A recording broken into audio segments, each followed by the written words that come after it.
ভিতরে তিনটা চলক আছে অধীন চলক। একটা চলক হলো স্বাধীন চলক। দুটো পরামিতি, একটা এ একটা আর ব্যবহার করা হচ্ছে, বা কখনো এটা অন্য পরামিতি পাবা, আলফা বিটা পাবা, এরকম তবে দুইটা পরামিতি কোন জায়গায় থাকবে এটা তো আমরা বুঝতেই পারতেছি। আচ্ছা, সমীকরণ হলো তিনটা সমীকরণ। কেন? তিন ধরনের ঘটনা মহামারীর ক্ষেত্রে কয়টা ঘটনা? তিন ধরনের। এস চলকটার অর্থ হলো সংক্রমণ উপযোগী বা সংক্রমণের ঝুঁকিপূর্ণ জনগোষ্ঠীর সংখ্যা। সাসসেপ্টিবল শব্দটা ইংরেজি মনে না রাখতে অসুবিধা নেই। যারা এখন রোগে আক্রান্ত হয় না তবে ঝুঁকিতে আছে, এরা হলো এস। এস এর আদিমান এস নট কি হতে হবে? জিরোর বড়। নাম্বার 2, আই ইনফেক্টেড, অলরেডি যারা সংক্রমিত হয়েছে, তাই না? রোগ তাদের বুঝে লক্ষণ প্রকাশ পেয়েছে, মানে তারা এখন অসুস্থ রোগী, এই হলো আই। আই এর আদিমান কত হতে হবে? জিরোর বড়। লিখে দিয়েছিলাম না? S not greater than 0, I not greater than 0, এগুলো নিয়ে কাজ করবো আমরা। আরেকটা চলক হচ্ছে আর, রিমুভ, অর্থাৎ সংক্রমণ হওয়ার পরে যারা অপসারিত হয়েছে, অনেকভাবে অপসারিত হতে পারে, সুস্থ টিকা দেওয়া, এরকম আকারে ওখান থেকে সরিয়ে নেওয়া হয়েছে, আলাদা করা হয়েছে। এটার নাম হচ্ছে অপসারিত সংখ্যা। এখন এই চারটা চলক দুইটা পরামিতি নিয়ে আমরা যে মহামারী মডেলে করেছি, মডেলে তিনটা অন্তরক সমীকরণ হয়েছে। একটা হচ্ছে সংক্রমণ উপযোগী জনসংখ্যার হার, একটা হচ্ছে সংক্রমিত জনসংখ্যার হার, আর একটা হচ্ছে অপসারিত জনসংখ্যার হার। মানে সব কিন্তু হার, এটা DS by DT, DI by DT, DR by DT, এগুলো কি সব হার। প্রথম সমীকরণটা DS by DT equal to minus beta S R, কারণ যত সময় যাবে এই হারটা কমবে, কারণ সংক্রমণ উপযোগী জনসংখ্যা সংক্রমিত হয়ে যাওয়ার পরে কমে যাবে, এই হারটা সব সময় ঋণাত্মক, এই জন্য এটা মাইনাস আসছে, কমবে। ডিআই বাই ডিটি, যত লোক সংক্রমিত হবে এই হারটা তো বাড়বে, এই জন্য এইটা কিন্তু ওই আর প্লাস আছে না? তবে যাতে সরিয়ে নেব এটা তো ওখান থেকে কমে যাবে, এই জন্য যে সরাই নিয়েছি যেটা, এটা বিয়োগ হয়েছে আই। আর যত সংক্রমিত হবে ওখানে অপসারণের হারও তত বেশি, যত বেশি অসুস্থ তত বেশি হার সুস্থ, এই জন্য ওইটা প্লাস আছে সংগ্রহ, আই এর সংগ্রহ। এই তিনটে সমীকরণ আমাদের মুখস্থ রাখা লাগবে। আরেকটা মডেল আছে অপসারণবিহীন মডেল আছে, যেটার নাম হচ্ছে এসআই মডেল। সর্বশেষ তো লিখে দিচ্ছিলাম এসআই মডেলে আরটা অনুপস্থিত থাকবে, আর অনুপস্থিত থাকলে এআই অনুপস্থিত থাকবে, এআই অনুপস্থিত থাকলে দুইটা সমীকরণ থাকবে, শুধু একটা মাইনাস আর এসআই, একটা প্লাস আর, মনে রাখা আরো সহজ, একই ফলাফল, একটা মাইনাস, ওইটা কিন্তু আর নাই, মানে এআই নাই। আর একটা বিষয় হলো আমাদের এস, আই এবং আর এই তিনজনের যোগফল হবে মোট জনগোষ্ঠী N. S plus I plus R equal to N. তবে যেখানে অপসারণ থাকবে না সেখানে S plus I equal to N. তাহলে আমি আগে পড়া আলোচনা মনে করে দিলাম। এই চ্যাপ্টারের অধিকাংশ প্রশ্ন এবছর পরীক্ষায় গেছে, এই বছর এখান থেকে 40 নম্বর যে প্রশ্নটা পরীক্ষায় আসবে নম্বর 10 আজকে প্রথম সেটা আলোচনা করব। এটা প্রশ্ন পাওয়ার আগেও কিন্তু পরীক্ষায় লিখতে পারবো তাই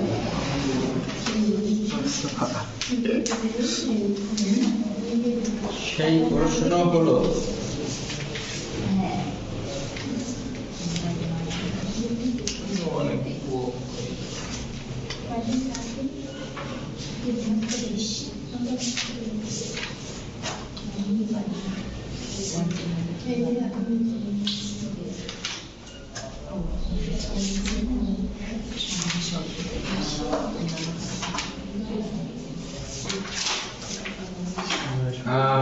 পাঁচ নম্বর প্রশ্ন 152 পৃষ্ঠায় এইটা দিয়ে আলোচনা শুরু করবো।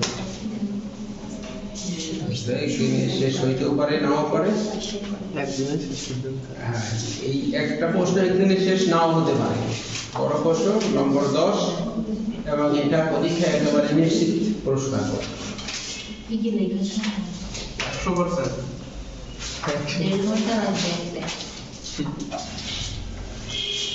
তাহলে 5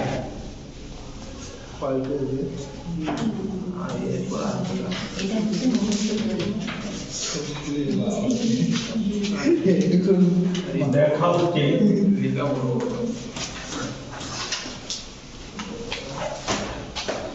ds square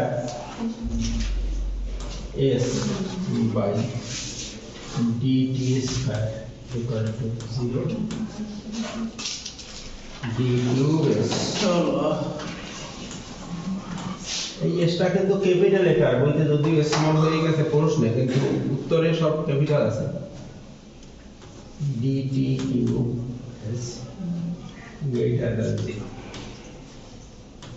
যখন t equal to ln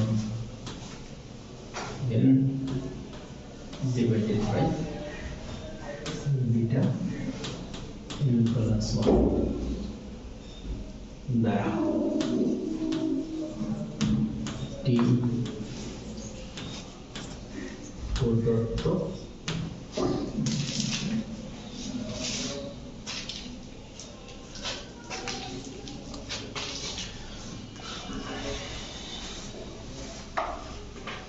এই প্রশ্নটা একটু উত্তর একটু বড়।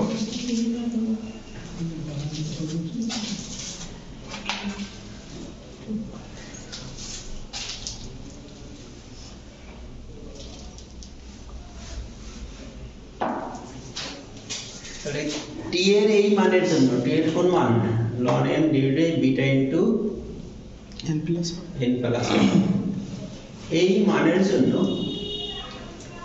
d square s by dt square মানে s কে t এর সাপেক্ষে দুইবার ডেরিভেটিভ s কোনটা প্রথম সমীকরণ এর রেজাল্ট কি 0 আর তিনবার ডেরিভেটিভ করলে 0 পাবে। দুইটা ফলাফল দেখাইতে পারি t এর কোন মানের জন্য এই মান। আচ্ছা এখানে যে স্মল n যেটা আছে স্মল n এইটা কিন্তু মোট জনসংখ্যা না,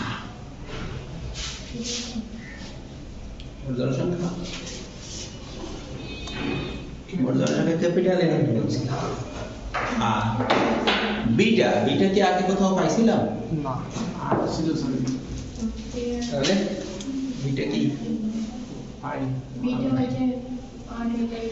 তাহলে বিটা আমাদের a এবং r এই দুই পরামিতির ভাগফলকে বিটা বলা হয়। বিটা হলো নতুন একটা পরামিতি। বিটাটা কি নতুন পরামিতি, লিখে রাখো সাইডে beta equal to a by r beta equal to a by r beta. এটা একবার রো দ্বারাও প্রকাশ করা হয়, rho equal to a by r। এখানে না না আবার একটু বলা ভুল হয়েছে, rho equal to a by r, rho equal to a by r। এখানে বিটা আমাদের ধরা হয়েছে আর কে বিটা ধরা হয়েছে এই প্রশ্নে। এটা হলো আমাদের যেটা পরামিতি আর ছিল আর এর কাজ ওই যে আর কাজ করছে বিটা এ বাই আর এটাকে রো দ্বারা প্রকাশ করা হয়। এই আমার প্রশ্ন আছে আমরা পাবো, কারণ এই প্রশ্নে কোনো আর পাওয়া যাবে না, আর এর জায়গায় কি বিটা বিটা। আর স্মল এন যেটা আছে, স্মল এন হলো এস নট এর মানে স্মল এন ধরা হয়েছে। কি ধরা হয়েছে? এস নট মানে আদিতে সংক্রমণ, মানে আদি সময় হ্যাঁ, এইটা হলো এন। আর আই নট এইটাকে ধরা হয়েছে ওয়ান। এই বিষয়গুলো আগে বোঝার চেষ্টা করি। আমরা ম্যাক্সিমাম প্রশ্নই কাজ করেছি। তাহলে t equal to 0 সময়ে সংক্রমণ উপযোগী জনসংখ্যা কি দ্বারা প্রকাশ করা হয়েছে? Small n। আর t equal to 0 সময় i নট মানে একজন অসুস্থ সংক্রমিত অসুস্থ মানুষকে ওই ওখানকার যারা এখন অসুস্থ হয় না তার ভিতরে ঢুকিয়ে দেওয়া হয়েছে। শুরুতে তো কোনো এলাকায় তো ওই একজনই আক্রান্ত হয়, তারপর ধীরে ধীরে। তাহলে এই এস নট হলো কি স্মল এন, আর আই নট হলো। এই মডেলটাই অপসারণবিহীন মডেল নিয়ে কাজ করছে, অর্থাৎ আর অনুপস্থিতি কাজ করেছে। সুবিধা সুবিধা এটা কি মডেল হবে? S I model. এখানে তো বলে নাই যে কোন মডেল দিয়ে এটা প্রমাণ করবে, যেহেতু শুধু বলছে এইটা দেখাইতে। এই জন্য মডেলে আমাদের আর কে কি লেখা হয়েছে? আর কলম করছে এই প্রশ্নের উত্তর এস আই মডেলের মাধ্যমে। তাহলে ক্যাপিটাল এন কি হইতে পারে তোমাদের এখন বুদ্ধি খাটাই বলো দেখি। এস নট যদি এন হয় আর আই নট যদি 1 হয়, তাহলে মোট জনসংখ্যা হচ্ছে n প্লাস 1। মোট জনসংখ্যা কত? n plus 1। মানে ক্যাপিটাল এন এর মান হলো n প্লাস 1। তাহলে এবার উত্তর শুরু করা যেতে পারে। সমাধান।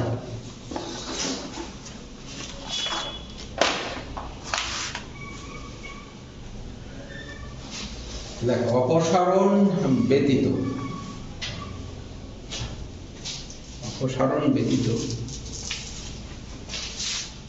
পাই অপসারণ ব্যতীত পাই।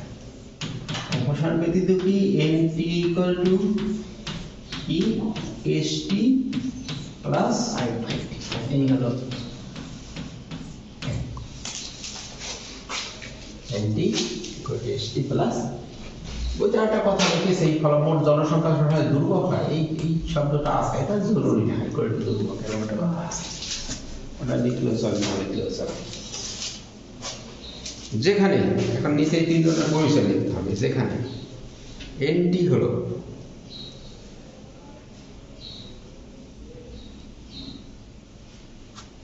t সময় মোট জনসংখ্যা,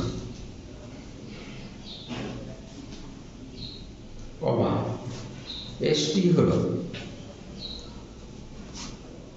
t সময় সংক্রমণ উপযোগী জনসংখ্যা বা সংক্রমণ উপযোগী বা সংক্রমণের ঝুঁকি পূর্ণ। সংক্রমণ উপযোগী লিখলেই ভালো হয়, সংক্রমণ উপযোগী জনসংখ্যা। এবং আইটি হলো টি সময়ে আক্রান্ত জনসংখ্যা।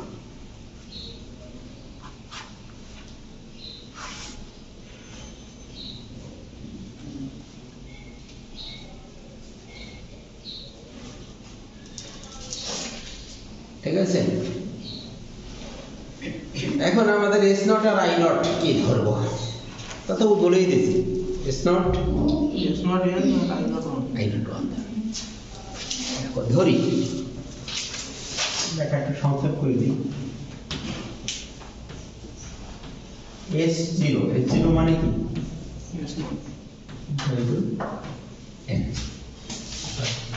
আদি সময় এবং I0 I0 মানে কি আদি সংখ্যা, এটা I নট ইকুয়াল টু 1। এই হলো আমাদের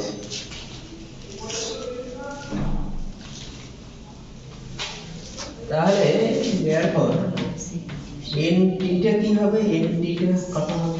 1 প্লাস n প্লাস 1 মোট জনসংখ্যা, তাই না? কিন্তু আমরা অপসারণ বিহীন দিতেছি, মোট জনসংখ্যা হলো n প্লাস। এবার আমরা মডেলটা লিখব। দেখো এক্ষেত্রে মহামারী মডেলটি হবে, এক্ষেত্রে মহামারী মডেলটি হবে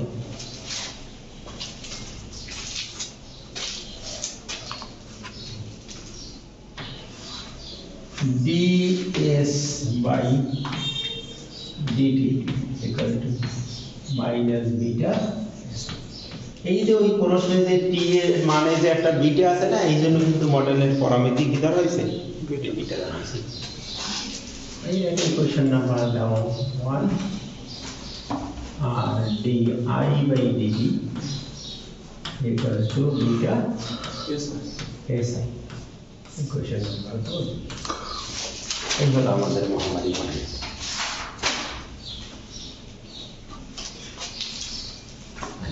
এখন আমাদের কি করতে হবে? এই মডেলটা থেকে s কে t এর সাপেক্ষে কয়বার? দুইবার ডেরিভেটিভ করে রেজাল্ট দেখাইতে হবে কি? 0 আর তিনবার ডেরিভেটিভ করে 0 করো। কখন? t এর এই মানে। এই মডেলটাকে 1 নাম্বার থেকে আমরা এইটা যদি ডেরিভেটিভ করতে চাই, 1 নম্বরে একটা অন্তরক সমীকরণে i চলকটা ঢুকছে না, i এর মানটা বের করে ফেলতে হবে, i কে ভ্যানিশ করতে হবে, তারপরে আমাদের কাজ করতে হবে। i কে কোথা থেকে ভ্যানিশ করব?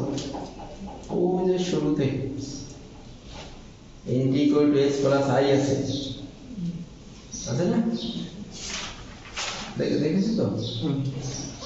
n এর মান হলো n plus 1, তাহলে s plus i equal to n তে ওখানে i equal to কত হবে? i equal to n plus 1 minus s।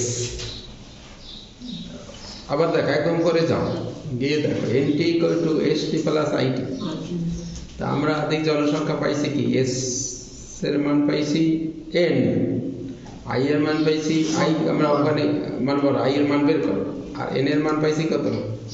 n plus 1। i equal to n plus 1 minus s হয় না? হিসাব করলে এই জায়গা এইভাবে ওই জায়গা থেকে আমরা মানটা এখানে বসাবো। আচ্ছা তাহলে এবারে ক্যালকুলেশন লেখো। 1 simple ds by dt equal to minus beta s কত? n plus 1 minus s।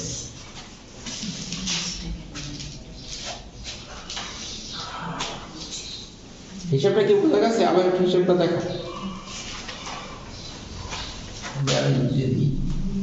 যেহেতু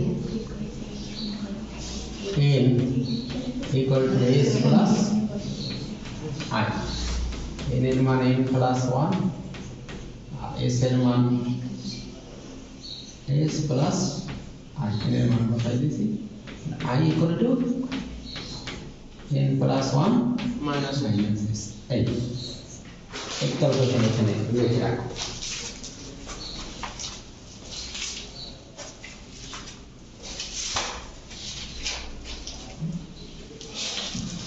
এখন আমরা এইটাকে ইন্টিগ্রেশন করি, আমরা s এর মানটা বের করতে চাই। s ইন্টিগ্রেশন করতে গেলে যে কাজটা করতে হবে সেটা কি করতে হবে? চলক পৃথকীকরণ কি করতে হবে? চলক পৃথকীকরণ। চলক পৃথকীকরণ করলে আমরা ডিটি কে ওই পাশে পাঠাই দেই আর এগুলো s into n plus 1 minus s এই পাশে নিয়ে আসি, তারপর ইন্টিগ্রেশন করে দিলে আমরা এখান থেকে s পাবো ds divided s into n plus 1 minus s আর মাইনাস বিটা dt ইন্টিগ্রেশন ছিল এক। আর এই পদ্ধতির নাম হলো চলক ত্রিকোণমিতি। এক নম্বর সপ্তাহে তো আমরা তেমন কাজে দিয়ে করছিলাম এই চলক ত্রিকোণ পদ্ধতি। এখন এইটাকে ইন্টিগ্রেশন করব কিভাবে? নিচে তো দুটো উৎপাদকের গুণফল আকারে আছে, কি জানি করতে হয় আংশিক, ওই যে ভারাষ্ট্রের মডেল, তারপরে সমাধান করতে গিয়ে যেটা করছিল আংশিক ভগ্নাংশের মাধ্যমে এটা দুটো পার্ট করব। দুটো পার্ট আমরা করে দিই। আংশিক ভগ্নাংশের একটা কভার আপ রুল আছে না, মনে আছে তো? সেটা দিয়ে আমরা কাজ করি ইন্টিগ্রেশন। একটা ভগ্নাংশের নিচে s হবে আর একটা নিচে n প্লাস 1 মাইনাস s হবে, আর এখানে তো হবে ds আর এখানে হলো মাইনাস বিটা dt। উপরে কি হবে? ওখানে s এর মান 0 ধরবো, তাহলে হরকে 0 ধরে সেই মান এখানে এইটা ব্যতীত এই যায় বসে তাহলে n plus 1 divide by n plus 1 divide by n plus 1 আমি যে বসালে থাকে 1 আর n প্লাস এখানে 1 ডিভাইড বাই n প্লাস। এরপরে কি করতে হবে? এরপরে এই ঘরটাকে লিখে দিতে হবে s n প্লাস 1। এইটা নিতে তো যদি আমরা এই জায়গায় n প্লাস 1 বলি, এটা 1 ডিভাইড বাই এই পদ্ধতির নাম হচ্ছে আংশিক ভগ্নাংশের কভার আপ সূত্র বা কভার আপ রুল। ঠিক আছে? এটা এখন আমরা এটাকে ইন্টিগ্রেশন করে দেব। ইন্টিগ্রেশন করে দিতে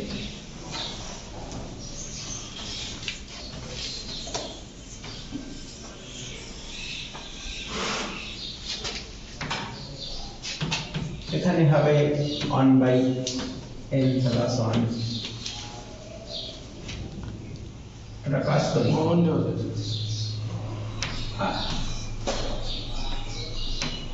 এইটা ln s নাকি minus ln n plus 1 minus এই মাইনাসটার কারণে এটা হয়েছে, আর এইখানে হয় minus beta into n plus 1। এই n প্লাস 1 এইদিকে কোনাকুনি গুণ দিচ্ছি ইন্টু t।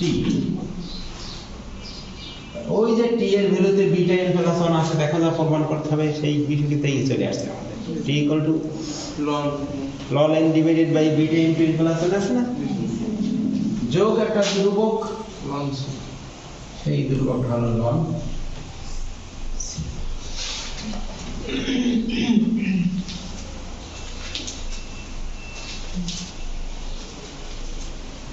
এখন যে কাজ করতে হবে সে কাজ হলো c এর মান বের করা।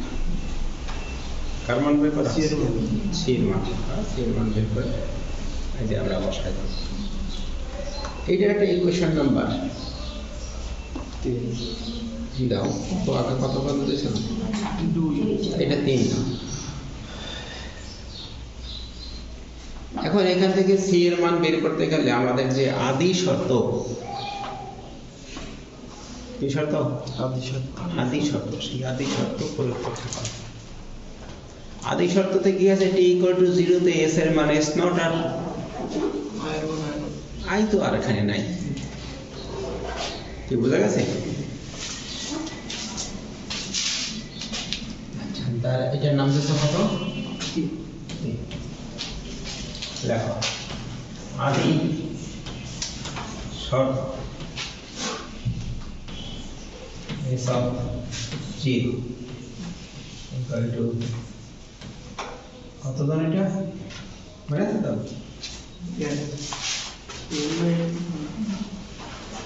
ये ना s not equal to n না ব্যবহার করি 3 হতে পারে 3 হতে এখানে লেখা সহজ ছোট করে দিলাম তাহলে কি হবে এখানে t equal to 0 সময় এটার মান কত হবে ln n একবারে বসাই দিলাম না যখন t equal to 0 তখন s এর মান s not মানে কত minus ln n plus 1 minus n equal to minus beta into n plus 1 into 0 plus ln c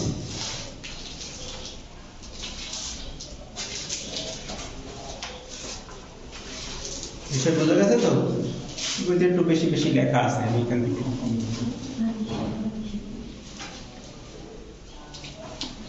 এখন দেখো যে এইটা হলো ln c equal to ln n দেখো তো বুঝো কিনা কেমন এটা হলো এটা তো 0 এটা 0 ln ln 1 0 এটা হলো ln c এর সমান লেখা লাগবে না কারণ আমাদের ln c এর মান বসাবো তো লেখো 3 নং এ ln c এর মান বসিয়ে 3 নং এ ln c এর মান বসিয়ে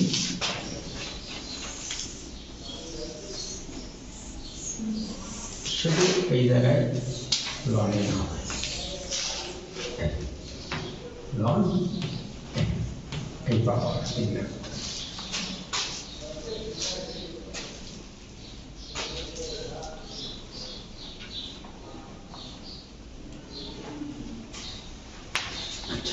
এখন এইটা থেকে আমরা s এর মান বের করতে চাই s এর মান বের করতে চাইলে সব লন গুলো এক পাশে নিয়ে যেতে পারি আমরা কি করব এক পাশে নিলে বইয়ের কাজটা এইভাবে করি এইটা এই পাশে আর ওইটা এই পাশে নিব তাহলে হবে ln n plus 1 minus s minus ln s plus ln n equal to beta n plus 1 into t দেখো তো কি বুঝো কি নেই বিষয় মনে করো সবাইকে মাইনাস দিয়ে গুণ দিয়ে তারপর এইটাকে ওই পাশে পাঠিয়ে দিচ্ছি অথবা এইটা এই পাশে পাঠাইছে আর ওইগুলো এই পাশে পাঠাই ঘুরে দিয়েছি যেটা তুমি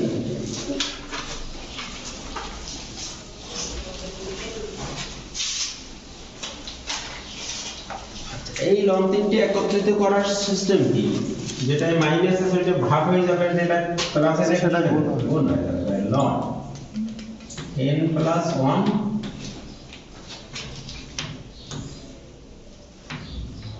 n plus 1 minus s into n divided by s দেখো থেকে বুঝছো কিনা বিষয়টা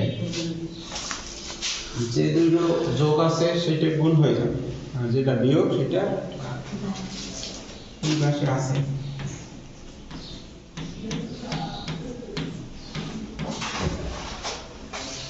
লন আমরা ফিনিশ করব কিভাবে এই নিয়ে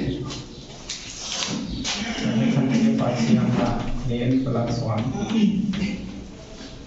minus s n plus 1 minus s into n half s equal to e to the 1 beta n plus 1 into t